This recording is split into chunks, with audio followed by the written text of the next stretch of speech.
Construction worker charged for inflicting grievous bodily harm. Granted $250,000 bail.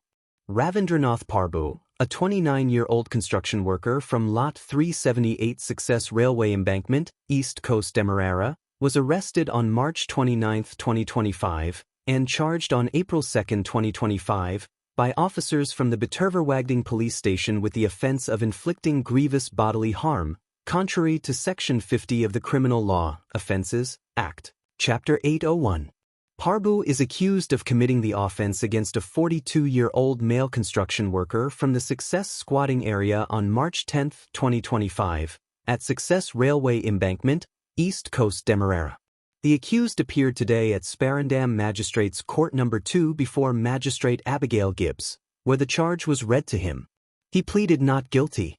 Bail was granted in the sum of $250,000, with the condition that he report to the Bitterverwagding police station on the first Monday of every month, pending the outcome of the investigation. The matter has been postponed to May 21, 2025.